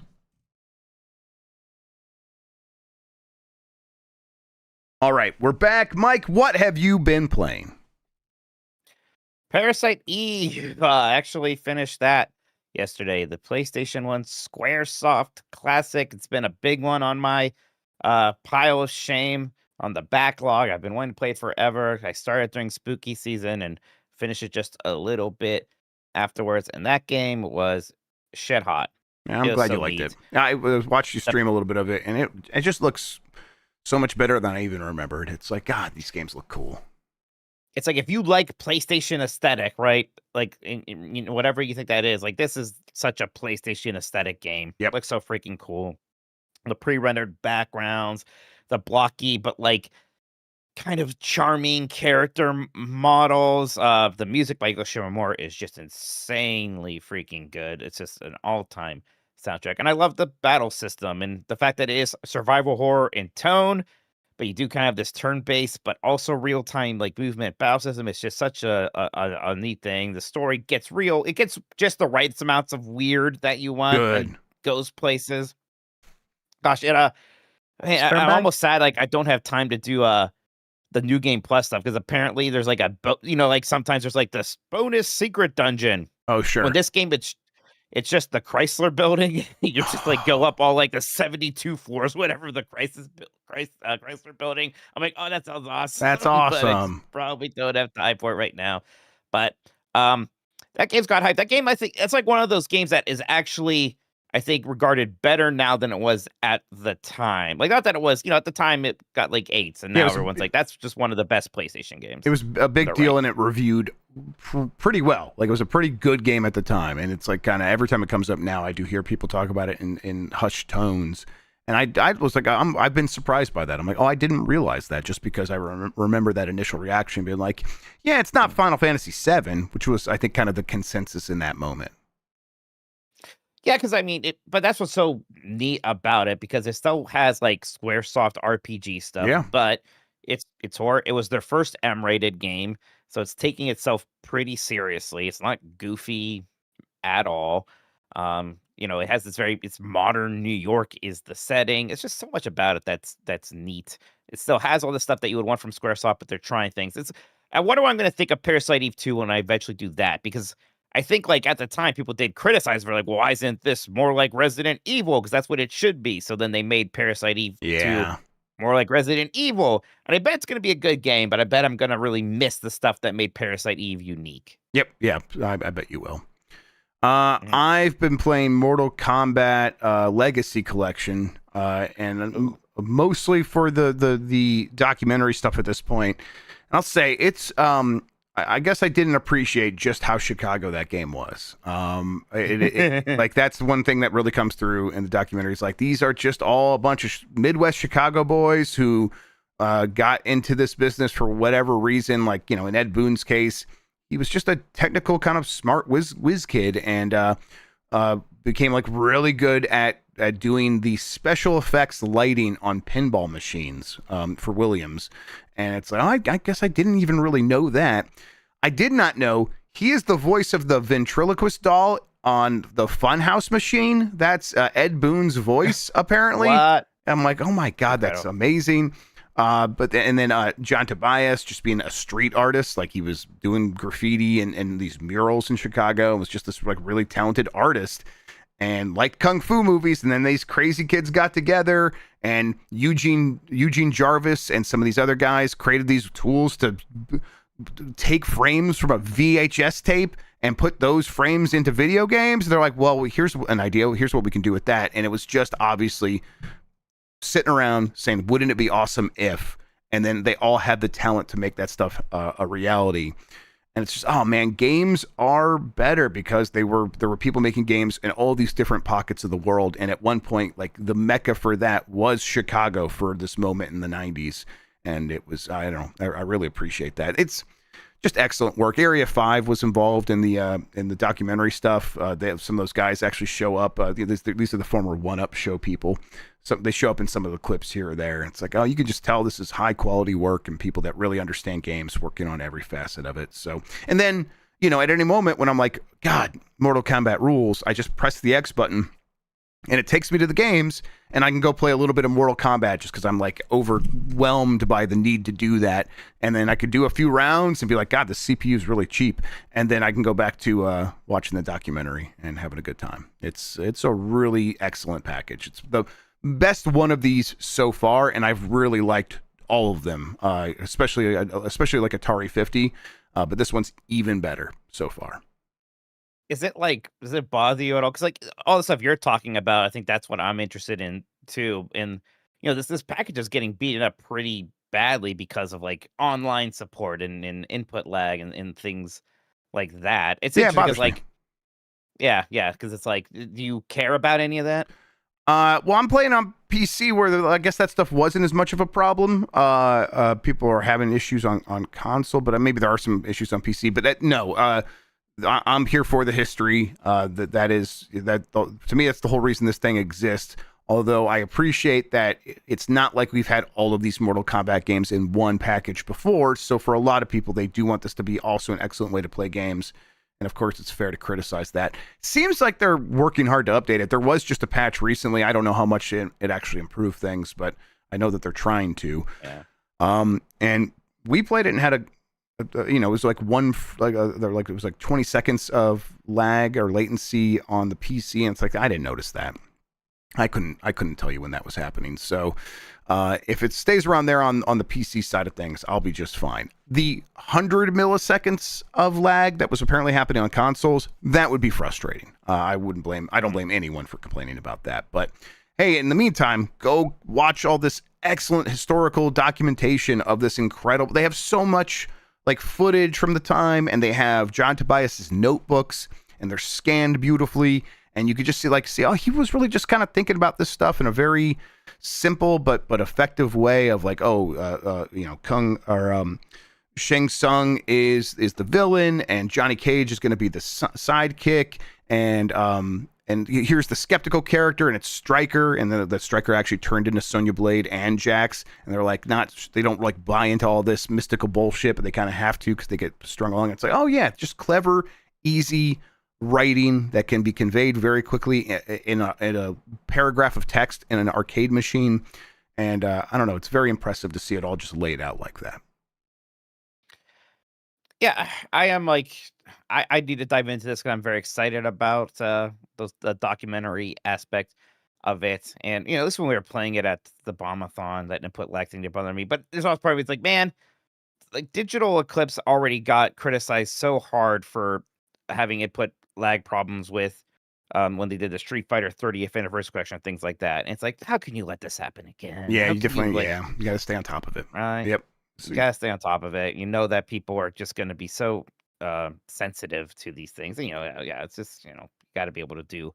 But especially when like the rest of the collection is just so interesting and amazing and neat. Like, why stumble on that one aspect of it? And I'm sure it's difficult, and it's the ways to figure it out isn't as obvious as it might seem to me. But it's got to be figured out. Yep. You got to do everything you can to avoid these problems. They have been solved in other situations similar to a package like this. So. There's kind of no excuse, Right. But like, in the meantime, people should play that other stuff. Outside, like after their 30th anniversary collection for Street Fighter, like the Capcom fighting collections we've been getting have been fantastic. They've been amazing, so it can be done. Anything else from you, Mike? Gosh, I feel like should be. I mean, it's been a lot of Fortnite. Honestly, been doing the Simpsons stuff, which has been fun. Haven't tried the Disneyland shit they added today yet. So what is the Disney stuff? I didn't saw it. I was playing. I'm not earlier entirely today. sure. It's like it's Disneyland related, and it looks like there's a lot of mini games themed to different attractions. Not dissimilar to Disneyland Connect, I suppose. I don't really know. So I'll have to jump into that again. Disney invested a lot of money into Epic Games, so I'm sure this is another part of that. Mike Hillary says the Disney stuff isn't that great. Mike, I'm not expecting it to be particularly great, but I still need to see it. You'll always have Disneyland Connect, and so you can just go back to that exactly when the time comes. And I always have Adventures in Magic Kingdom for the NES, which is also basically that same setup, just mini games inside a Disney park. Which is also the same setup that Universal game on GameCube did. There's a surprisingly large amount of that stuff. The Simpsons stuff has been very good in Fortnite. I have been enjoying that, running around in there, seeing the characters. I've been, I'm getting so many third place finishes lately. I play very well, always kills them right at the end. I do very stupid things, and I gotta get better about that. But it's been a good time. I've been playing too. I kind of wish there was a way to like explore the island, because I want just to explore all those places, and I can't if I'm being chased by the circle or shooting at by everybody. So I think they should add like. I wonder if there's like a peaceful mode like that, like the community can create or something like that. I don't know. Yeah, like a gallery mode. like that. Isn't there like a creative mode? Like, can you just go to creative mode? I don't know. Maybe it doesn't use the same map. I don't know. Yeah, I don't know. But and, I've been playing some more ball pit runs here and there, so just kind of a bit of all that. Definitely am ready to play more Dragon Quest during my travels. I think that will probably be my big thing for all of that. All right, fantastic. Yeah, I played some more Arc Raiders, and that's good. Hell yeah, Arc Raiders, let's go. How far into it are you? Not that far. You No, not that far at all. But it's fun to pick up here and there. Yeah, I finished all the quests, and now I have the So in this game, in Arc Raiders, there's no mandatory wipe like in Tarkov, where every 6 months everybody gets their stuff all wiped, and you have to start all over again. Here is optional, but to do the wipe, you had to complete this project, quote unquote project, which is just you had to build like a caravan inside your workshop. And that caravan takes a lot of materials and a bunch of like higher-end loot. So I'm kind of doing that. So by the time the wipes come, I have the option to do it. Otherwise, if you don't complete that, you can't. You have to wait another like 60 days, I think is like the the cycle But to if you restore all don't, the stuff. you just continue as if you were playing the game. Nothing Yeah. disrupts. Okay. Huh. Yeah, you should continue to the next one, and I'm trying to do that now, and it's fun. I've been doing like more dangerous stuff. We've been going to the night version of the raids, Ooh. which have way more. They have way more arc, way more like AI enemies, and people is super spicy on those matches because the loot is so good that you don't want to have any chance. Like it's kind of hard to team up because it's like any Right. second this guy is gonna shot me in the back and can steal all my good stuff. So it's been really tense. I really like it. So I'm on That sounds cool. on the I'm on that bicycle type scene, just like That's the way pedaling it should be. towards- I'm not down for this kumbaya bullshit. I'm like, I don't think it'll last. wave Mike. me off. I'm here. What's that? I don't think What's it's that? gonna last. I think it's early days stuff in Arc Raiders. I think in a month you're gonna hear stories of like, I used to be able to go into this game and make a friend, and that almost never happens anymore. Look, I like looting, but it only gets me so far. I gotta shoot some things. And most of the robots like, no, hide from that. Don't shoot that robot. What can I shoot? Can I shoot this person? No, they're waving at you and doing an emote. Oh, God. Yeah, get this Care Bear meta bullshit out of here. yeah, it's been fun seeing the people like I used to be able to just say hi to people. Now they should shoot you. I think it's already getting spicier. It's getting spicier and spicier. Yeah, it's fun. Another thing I played before Arc Raiders come out was the Battlefield 6 free stuff, the Red 6 stuff. Yeah.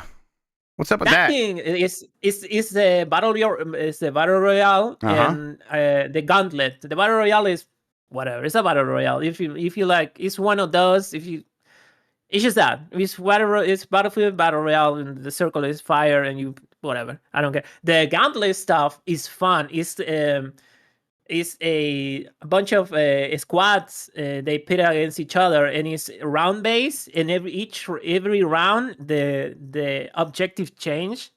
So one round is plant the bomb. Another round is capture the flag. Another round is the VIP survive type thing.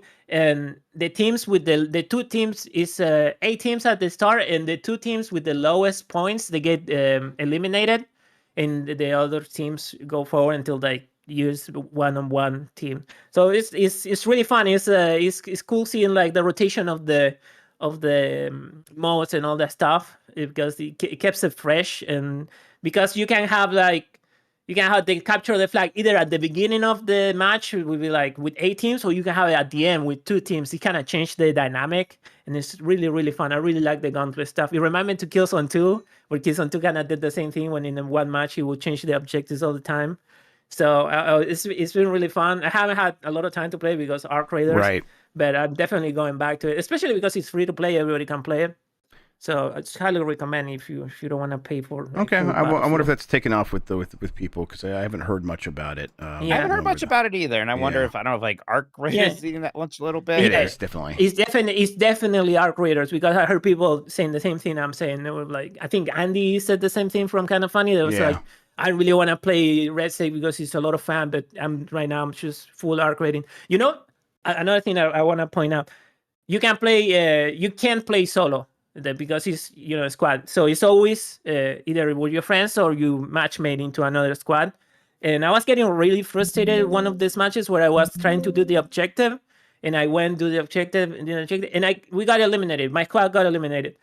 But because I was doing the objective, the game was like, hey, you did the objectives, we're going to reassign you to one of the teams that won the objective. So my team got deleted. But because I was doing well, it moved me into another team where maybe a guy wasn't doing as well. So it kind of reassigned me to that. It was pretty cool. I was like, oh, they thought about this, because, most people is going to play with randos, and randos sometimes don't play the objective, or they don't do the thing they need to do. So I think that was kind of cool from that mode.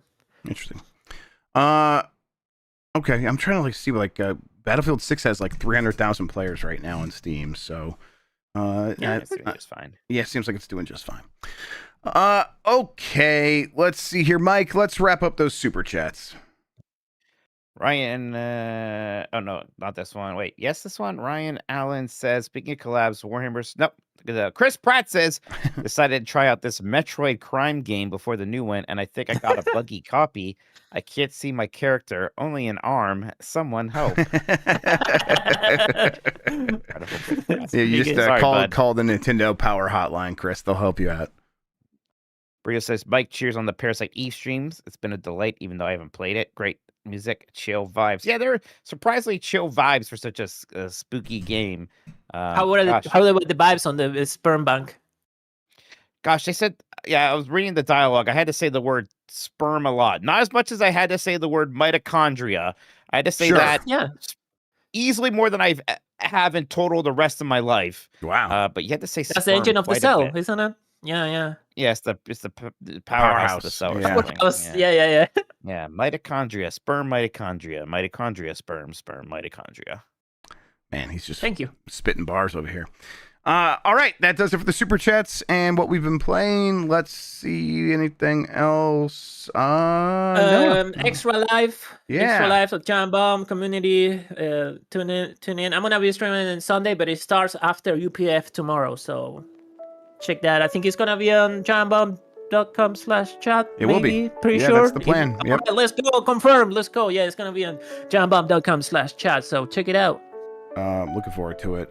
God, that's right. Most people are doing Extra Life this weekend, so that'll be good. We're doing ours next weekend. I'm always so late with my Extra Life. I was like, I do mine in mid-December, everybody. You can do yours. You can do it whenever. That's the whole thing. It's just like there's like one official weekend, but then people do it. Like some people do it all year long. You can do whatever you want. Yeah. Yep. Oh, by the way, Friday night game night, Pig, Jackbox, Lego Party here on the Game Mess Discord. So also check that out. Have fun, everybody. It'll be good channel and have fun. Okay, let's see here. Mike, what do you have going on? Where can people find you? All that good stuff. Yeah, Twitch, Tokoto. Yeah, you know where to find me. There you go. Tokoto. There you go. I feel like I was gonna say something to you, Jeff, and I don't remember. You're out tomorrow. You're out Monday. I'm out. I'm supposed to get back early Monday. The way flights are going, we'll see. Yeah, we'll see. No promises for Monday. Yeah, we're not gonna be starting Miss 3 on Monday. I think so. You guys could probably figure something out with that block. Hopefully, I'll be able to do a Mega Man though, because I'm stranded in DC for the rest of. Maybe we'll just play Pissed again. Days. Hell yeah! Is there a sequel to that Pissed 2? Yeah. Is there a Pissed 2? I don't think there's a Pissed 2. No. There's no Pissed 2. Just make Jan play Pissed. You guys should play the original Ribbon. Oh yeah, that could be fun. It's just pictures. Man, just Ribbon, just pictures. Uh-huh. You should play it on PlayStation. Switch your discs every time. Yeah. Oh man. Okay, that'd be fun. Yeah. Hey, tomorrow. Oh, we're doing Columbros. That's what it is. We're gonna record new Columbros, everybody. Yeah, we're recording new Columbros. So they'll be out soon. Yep. Hang in there for that. And then tomorrow on UPF, we'll probably do some Hyrule Warriors and maybe some other stuff. Maybe Ark. I don't know. We'll see. Bye, everyone. The Cum Gutters. No. Yeah. The Cum Gutters. The Cum Gutters. Oh my God, I have an email. Play on news. It's like they heard me. I was just, they did Kingdom Come Deliverance 2. Play on news. I don't need play on news. The Cum Gutters. No, stop. Vagina bones is such a better word for this. Bye, everybody. For so long have fantasized about sucking their own dick. I love apples. No, that's dirty. Got him. It's dirty play.